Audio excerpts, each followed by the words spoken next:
بسم الله، اللهم صل وسلم وبارك عليك يا حبيبي يا رسول الله.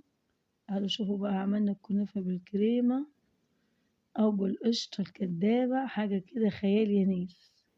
اعملوا بقى حلويات، جايلكوا شهر رمضان الكريم إن شاء الله، ربنا يبلغنا رمضان، أو في المناسبات في أي وقت تعمليها. أنا عن نفسي حبيت أعملها قمت عملتها.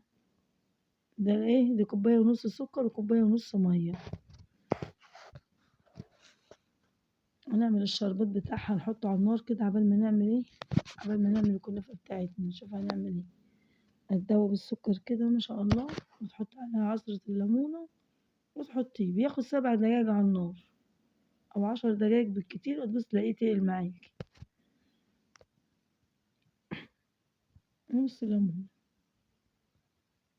بس. ده خلاص كده، ده الشربات. بعد ما طبعا ما يستوي إن شاء الله، نحط له باكو فانيليا. وهنا معايا يعني ده كوبايتين لبن، يعني نص كيلو لبن. نص كيلو لبن و3 معالق نشا. هنعمل اللي هي القشرة الكدابة. أنا حطيت معلقة نشا تاني على فكرة، يعني هو نص كيلو لبن خد معايا 3 معالق نشا، مش معلقتين. كله طبعا على البارد، كله على البارد اهو. نروح نحطه على النار برضه. يبقى كده عملنا ودي الكنافة بتاعتي، طلعتها من الفريزر. وطبعا فروكتها كلها على ايديا بايديا. وهنحط عليها ايه، معلقة سكر بودر او معلقتين، عشان يديك اللون الجميل اللي انت شفتيه في اول الفيديو. وادي القشطة اسمها ايه، القشطة الكدابة دي.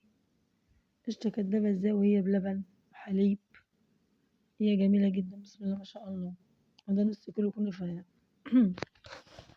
ومش هحط السمنة عليه عشان خاطر ما يكلكعش معايا الكنافة.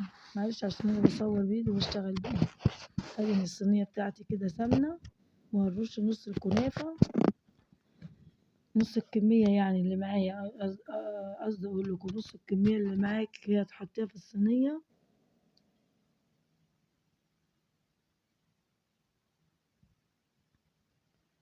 وطبعا هتسيبي برضو الكريمة كده تبرد.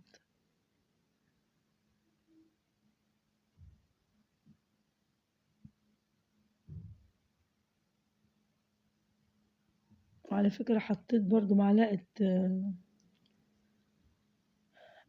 قشطة اللي هو وش اللبن في الكريمة اللي أنا عاملاها دي، وهترش عليها السمنة كده. هتاخد كلها سمنة. عارفين الكنافة بتحب السمنة، كل الحلويات الشرقية بتحب السمنة. وتحطي بقى ايه، هتنزلي الكريمة بتاعتك كده ايه على الصينية وتسوي كده.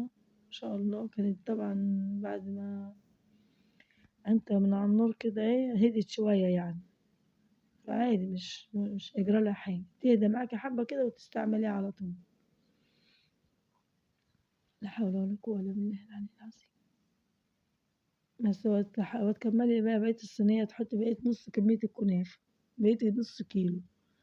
هتحطيه كده من فوق، تغطي بيه الكريمة بتاعتك دي. حاجة جميلة جدا وحلوة كده. لو حبيتي تجيبي الحاجات دي من بره هتجيبيها غالية جدا، لأن كل حاجة غالية. لكن لما تجيبي نص كيلو كنافة، مش عارفة بكام، نص كيلو ب20 جنيه باين، والله ما عارفة. ونص كيلو واللبن عندك في البيت، وإن شاء الله كده ربنا يجعل الخير في بيوتكم. يعني لو اتكلفت 30 جنيه والسمنة عندك وكده، هيبقى أحسن ما تشتريها بمبلغ. ده كيلو الحلويات ب200 جنيه. عند واحد عندنا في السويس اسمه رمضان، ومش عارفة مين تاني، الناس دي ما شاء الله عليها عد.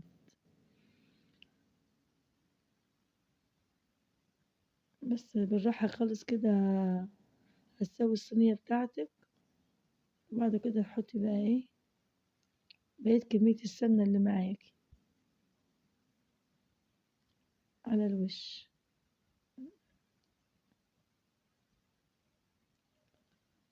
لا إله إلا أنت سبحانك. اللهم صل وسلم وبارك عليك يا حبيبي يا رسول الله. حطي بقى السمن كده على الوش كلها، كنت مولعة الفرن ورحت بقى حطيتها. ما شاء الله طلعت تحفة، كانت جميلة جدا بجد.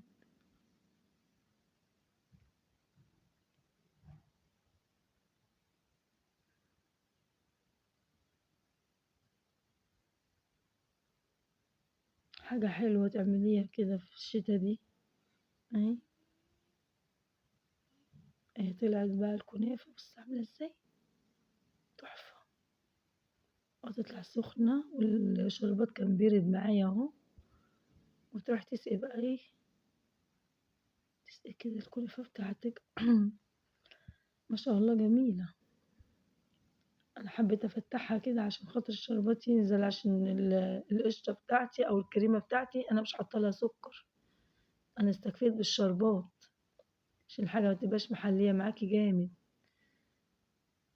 اكتفيت بالشربات، فانا مش حاطة للكريمة سكر. كده شربت بس الشربات ما شاء الله. سيبناها بقى بردت وبعد كده قطعتها. مم. كل ما تحط لها شربات كل ما تشرب شربات بقى كده، ولا هو لا تقيل ولا هو اللي خفيف، كده كان تحفة. شوفي لونها عامل ازاي ما شاء الله.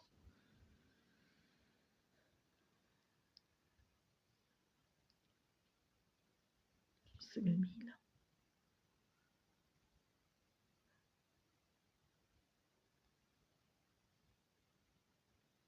سيبناها بقى كده تقطعي بقى وتاكلي بقى بالهنا والشفا للي أكل.